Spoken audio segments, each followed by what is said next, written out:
Hey YouTube, it's Dirtbag Armory here, coming at you with another video on one of my firearms here.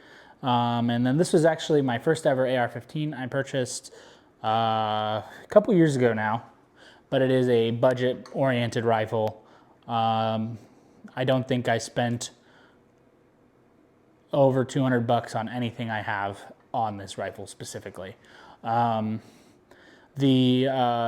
the grip to the optic to the stock, it's all pretty basic. It's all stock internals for the most part. I haven't changed out the buffer, the bolt carrier group yet, or the barrel I haven't changed out. It's still the stock 16.5. The only thing I've changed out, so we'll start here towards the front. I have a KAK Industries flash can on there. I have an Ace Beam flashlight or illuminator up front. Very budget. I think I spent 90 bucks on the flashlight itself. I put some goon tape on the flashlight so it matches the rattle can job I did on the rifle. And then up top here we have a PEC 15 clone.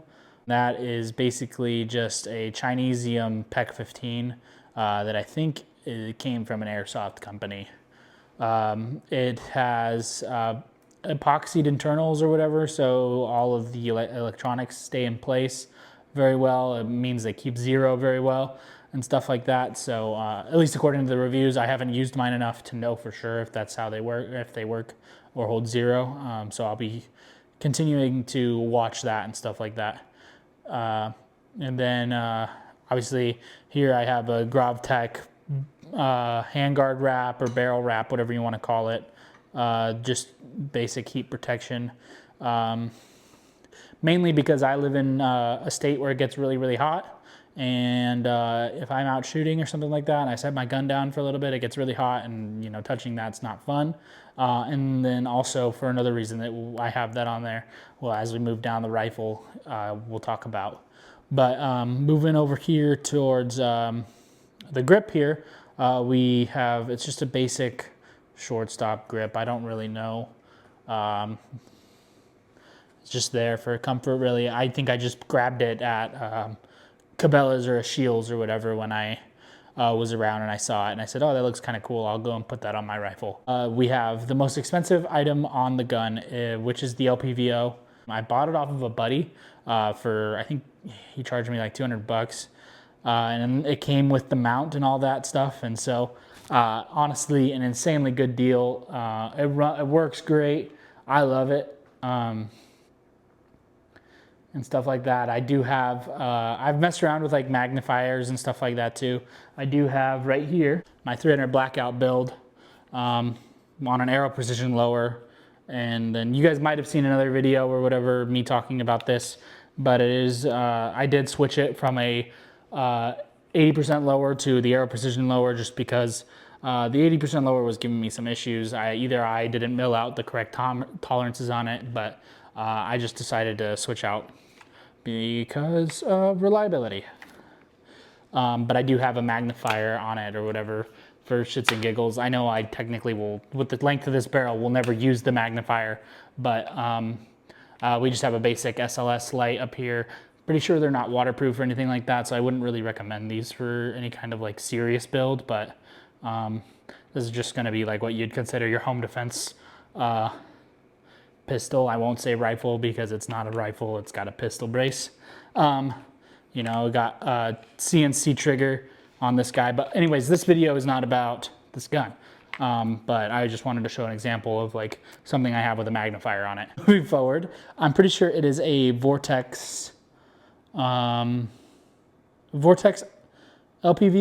I want to say 1:6 on the power of it.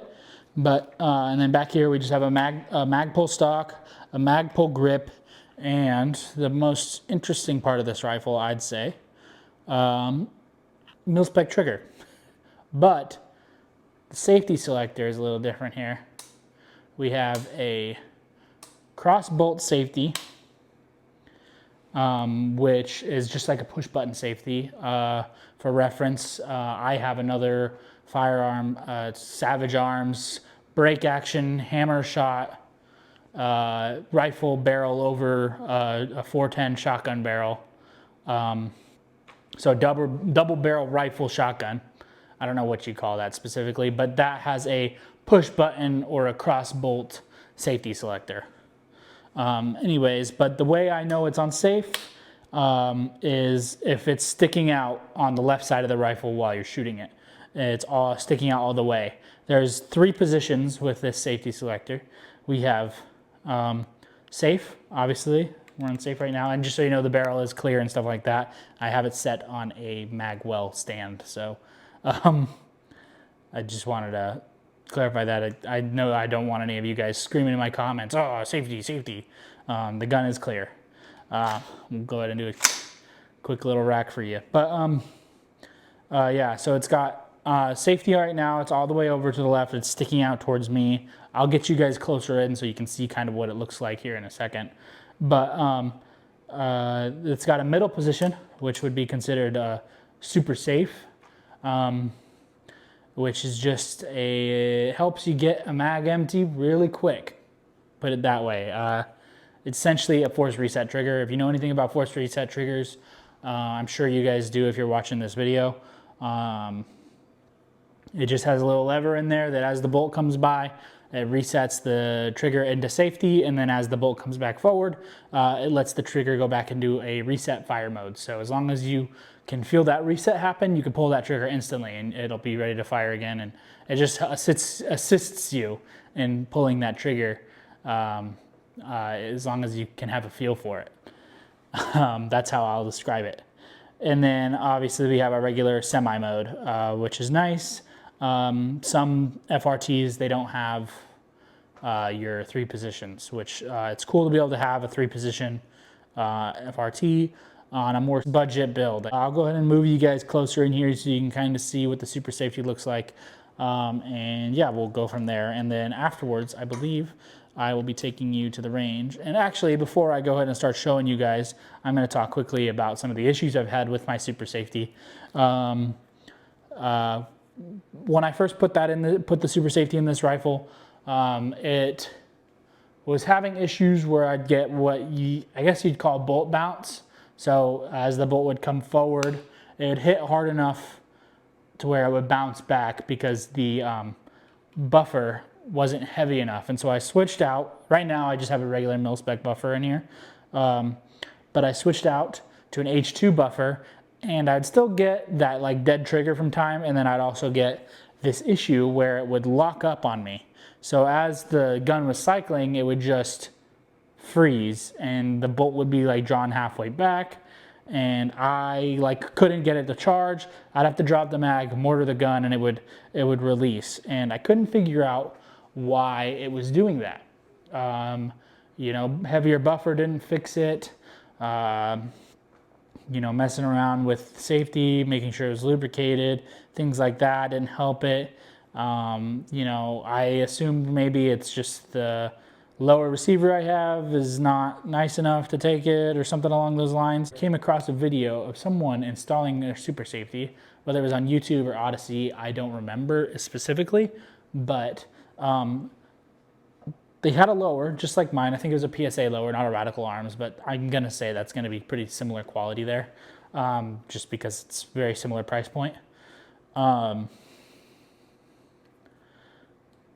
You have, I saw him as he got into the installation of it and came to the end, before he closed everything up, he had an earbud, and he put that over the lever of the rifle, essentially to keep the lever centered in the rifle as you went to switch modes. So it being a crossbolt safety and the lever kind of being loose in that crossbolt, so it's a little bit, it's got a little bit of wiggle, a little bit of a free tolerance there. It would also go from side to side of the lower when you would switch from safe to super safe to fire, pretty much. And that little bit of movement in there, I think it would get hung up on the shelf of the lower, essentially, and that would cause the lockup. So, as you guys see, here I put a little earbud piece sitting in there on the lever of the super safety. And that's to basically keep it center as I shift and stuff like that, the safety selector. But yeah, I guess that's all you need to see. This is the little lever that gets brought back, and as it's brought back, it puts it in safety, and as it goes forward, it goes back into fire. We'll go ahead and move over to the range. Hey YouTube, so we're at the range now with my FRT AR-15. Going to be testing it out. I threw in the heavier buffer, and I talked about that fix already in the prior clips, but it is a couple days later now. So we're going to go ahead and test this out, and hopefully it'll run, but truth be told, I don't know. So we're going to go ahead and switch into FRT mode. I'm going to go ahead and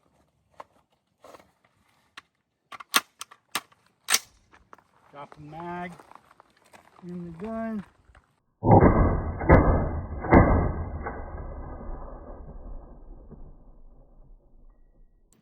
And we got a dead trigger. So maybe a little bit of hammer follow, but I actually have an H3 buffer in here right now, so I don't know how that would be the issue. If any of you guys know, maybe I get a heavier hammer spring or something, but we're going to try this again.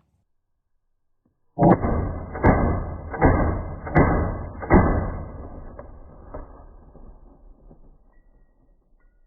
a little bit of a longer burst, but there we got some double penetration like your mother last night. That's annoying. Yeah, failure to extract. Huh. So maybe it's my bolt carrier group. So we're back. I got the malfunction out. For some reason, it didn't pull out. So that might be a failure, a failed ejector there, which could just be my bolt carrier group's old. It's mil spec. So it could just be out the pasture, and I could just need to buy a new bolt carrier group. We're gonna just try semi.